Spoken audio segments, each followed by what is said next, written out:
Subscribe to our YouTube channel and press the bell icon to get the latest updates.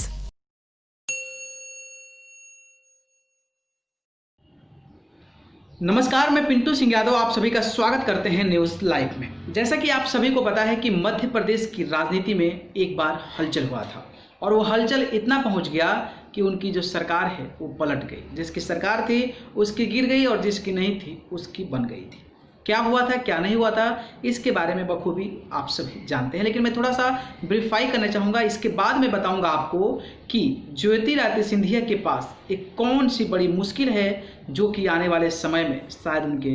Career को distract कर सकती है और career को बर्बाद कर सकती है। ये चीज़ें मैं आपको बताने वाला हूँ। सबसे पहले मैं आपको बता दूँ कि आप सभी को पता है कि होली के दौरान जिस तरीके से ज्योतिरादित्य सिंधिया ने अपने 22 विधायकों के साथ कांग्रेस से बगावत कर बीजेपी में शामिल हो गए थे और बीजेपी में जब शामिल हुए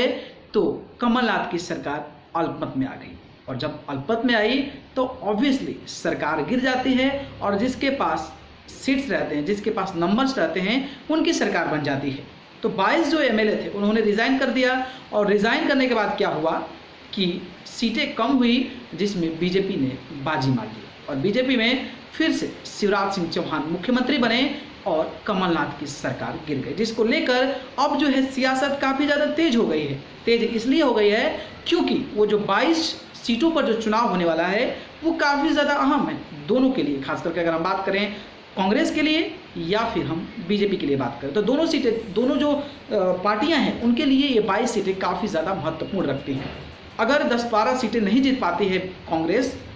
अगर कांग्रेस नहीं, माफ़ कीजिएगा, बीजेपी अगर नहीं जीत पाती है तो बीजेपी की सरकार भी गिर सकती है। और वहीं अगर कांग्रेस ज़्यादा सीटों पर, अगर बहुमत ज़्यादा सीटों पर जीत जाए तो फिर हो सकता है कि फिर से कांग्रेस में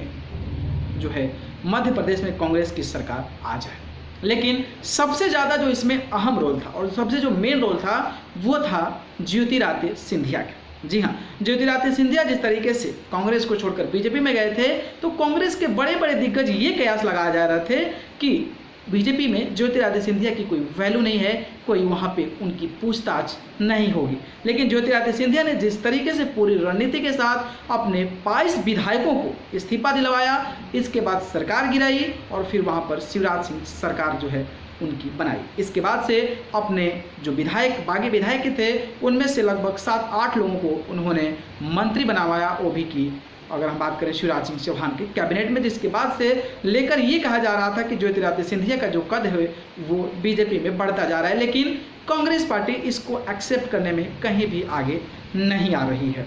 अगर हम बात करें लोकसभा चुनाव यानी कि राज्यसभा चुनाव को लेकर तो राज्यसभा चुनाव में भी ज्योतिरादित्य सिंधिया को बीजेपी ने टिकट दिया और राज्यसभा से चुनकर ज्योतिरादित्य सिंधिया जो है अब केंद्र की सरकार में आ गए हैं, मोदी के सरकार में अब काम करेंगे। ऐसे भी कयास लगाए जा रहे हैं कि ज्योतिरादित्य सिंधिया हो सकता है कि चुनाव से पहले यानी कि उपचुनाव से पहले उनको कैबिनेट में यानी कि मोदी की सरकार के कैबिनेट में मंत्री पद दे दिया जाएगा, जिसके बाद से वहाँ का जो उपचुनाव है वो जीतना आसान हो जाएगा। क्योंकि एक मंत्री का सीट जाना और खास करके ज्योतिरादित्य सिंधिया के संभल क्षेत्र की बहुत ज़्यादा मैक्सिमम सीटें हैं तो वहाँ पर अगर मंत्री बन जाते हैं तो आने वाले समय में इनकी पूछ होगी और आने वाले समय में लोग जो कार्यकर्ता हैं, इनके जो वोटर्स हैं, इन पर ट्रस्ट करेंगे और ये भी सोचकर ट्रस्ट करेंगे कि एक दिग्गज नेता हो चुके हैं और हमारे कार्यों को पूरा करेंगे।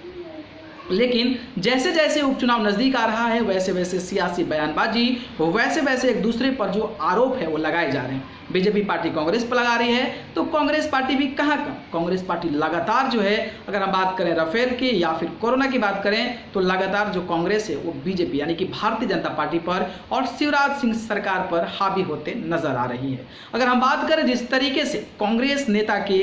एक याचिका से, जिस तरीके से उन्होंने याचिका दायर किया है, उसके बाद से ज्योतिरादित्य सिंधिया की मुश्किलें बढ़ सकती है। जी हाँ, और मुश्किलें अगर ये कोर्ट में साबित भी हो गया तो शायद इनका राज्यसभा जो पद है वो भी जा सकता है। हम बात करें जिस तरीके से जबलपुर हाई कोर्ट में फॉर्मर मिनिस्टर जो कि कांग्रेस पार्टी के फॉर्मर मिनिस्टर थे, पूर्व मंत्री हैं जो कि इनका नाम है गोविंद सिंह, डॉक्टर गोविंद सिंह ने एक फाइल दर्ज किया है कोर्ट में और उन्होंने ये कहा है ज्योतिरादित्य सिंधिया के खिलाफ कि ज्योतिरादित्य सिंधिया जो है नॉमिनेशन के दौरान यानी कि राज्यसभा नॉमिनेशन के दौरान अपने फाइल में और अपना जो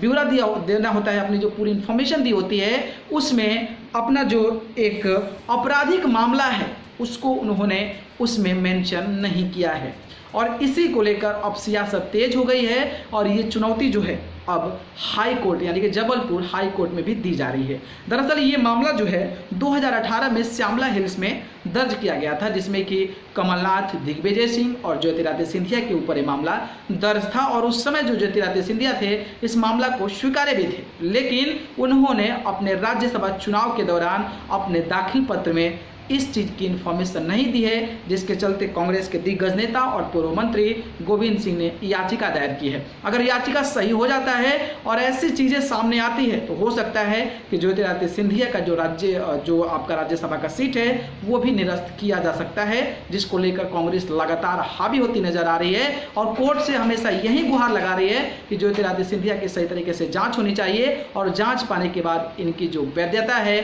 इनका जो राज्यसभा का सीट है उसको खत्म कर दिया, जिसके चलते अब जो है ज्योतिरादित्य सिंधिया की मुश्किलें बढ़ती नजर आ रही है, क्योंकि अगर ऐसा है तो मुश्किलें ऑब्वियसली बढ़ेगी। क्या इसका असर पड़ेगा उपचुनाव में? आप जी हमें कमेंट बॉक्स में जरूर बताएं। अगर वीडियो पसंद आया तो इसको लाइक, कमेंट, शेयर करें और चैनल को पसंद करते हैं तो सब्सक्राइब कर जरूर जुड़ें। आप सभी को बहुत बहुत धन्यवाद। नमस्कार। Subscribe to our YouTube channel and press the bell icon to get the latest updates.